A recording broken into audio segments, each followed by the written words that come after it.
पश्चिम बंगाल की राजनीति में दिग्गज अभिनेता मिथुन चक्रवर्ती का नाम इन दिनों सुर्खियों में है।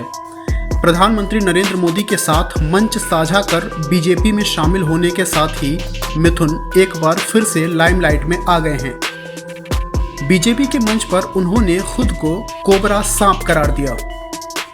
आमी एकटा कोबरा गोखरो आमी जल ढोड़ाओ नई बेले बोड़ाओ नई आमी जात गोखरो एक छोबोले छोबी।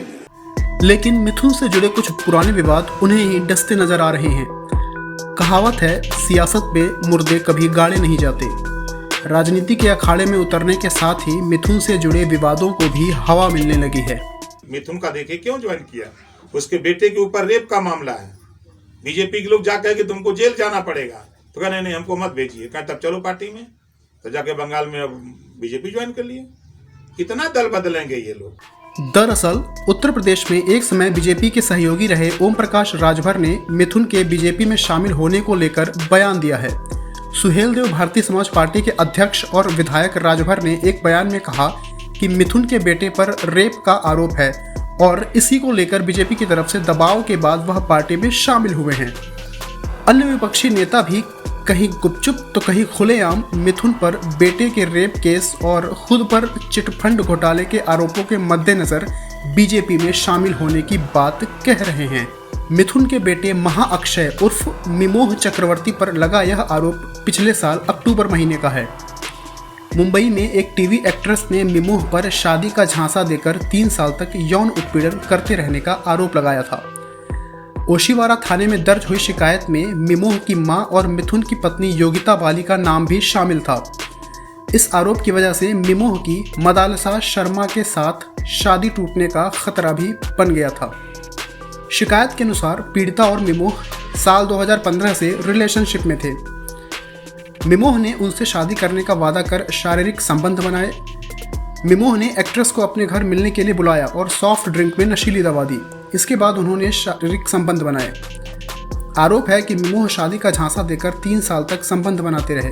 इतना ही नहीं, प्रेग्नेंट होने पर पिल्स देकर जबरन अबॉर्शन भी करवा दिया। यह तो हो गई बेटे पर लगे आरोप की बात। अब मिथुन खुद से जुड़े एक मामले को लेकर भी विपक्षी दलों के निशाने पर हैं। दरअसल मिथुन पहली बार राजनीति में कदम नहीं रख रहे हैं। मिथुन का एक इतिहास भी रहा है। वह कभी सीपीएम के करीबी थे और फिर ममता के शासनकाल में तृणमूल कांग्रेस में शामिल हो गए। वह 2014 में टीएमसी के राज्यसभा सांसद भी बने। हालांकि 2016 में शारदा चिटफंड घोटाले में नाम सामने आने के बाद उन्होंने राज्यसभा से इस्तीफा दे दिया था।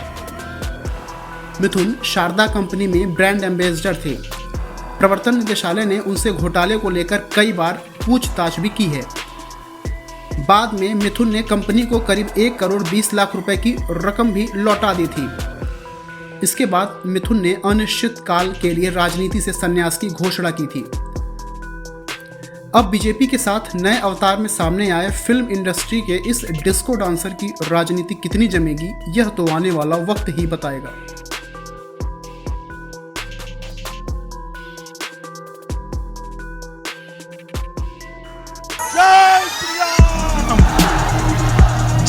हमले की हकीकत, बयान और फजीहत, अरे दीदी राम और जंग, चंडी पाठ करना,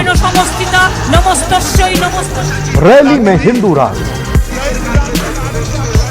षड्यंत्र और सियासियात, बंगाल मां खेला होगा। देखें एनबीटी ऑनलाइन पर हिमांशु तिवारी और विष्णु गौरव के साथ।